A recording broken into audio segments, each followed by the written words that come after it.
Jeremy Harris is live on Vashon Island with how service providers are preparing to help people who will lose their food benefits in a couple of days. Jeremy? Yeah, Mary, here on Vashon Island, about 10% of people rely on food assistance. That means hundreds of families are facing the loss of benefits here due to the government shutdown. We spoke with the food bank today, and they say in the face of that uncertainty, the community is really stepping up. Vashon Island may be an escape from the hustle of Seattle, but this island community in Puget Sound is not immune from economic pressure. These are all items that we recently purchased. Emily Scott runs the Vashon Food Bank, where volunteers are preparing bags of groceries to take to around 70 families.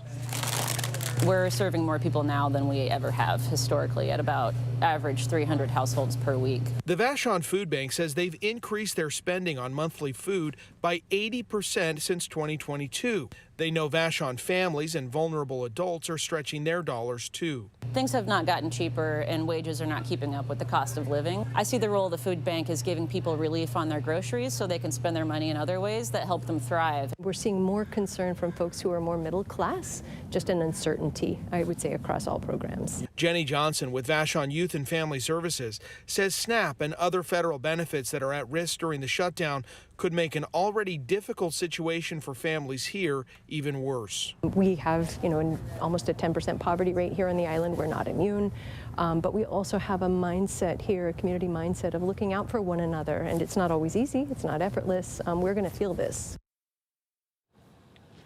Now, the state estimates that nearly 1 million Washingtonians will have their food assistance interrupted on Saturday due to this government shutdown. Now, the state is releasing funding to help local food banks, but what we've heard from several food banks is they really rely on those local donations to help keep them afloat, especially when increase in demand spikes. Reporting live from Vashon Island, Jeremy Harris, KOMO News. Jeremy, how can people best help food banks right now? Well, and Mary, that was one thing that really stood out to me while we were here visiting the food bank in Vashon today, because, we always think about bringing that canned food to the food bank, and certainly that can help. But they also want to be able to provide really nutritious and fresh foods to families who need assistance. And they said the best way to help them do that is by financial donations that can help them go out and purchase food to then donate to those in need. So they said those financial donations are really critical, especially right now. Jeremy, thank you. If you are a SNAP recipient or need assistance, we've listed various food banks and distribution services for you online. Just scan that QR code or go to KOMOnews.com. We've also listed ways for you to donate or volunteer if you can help out right now.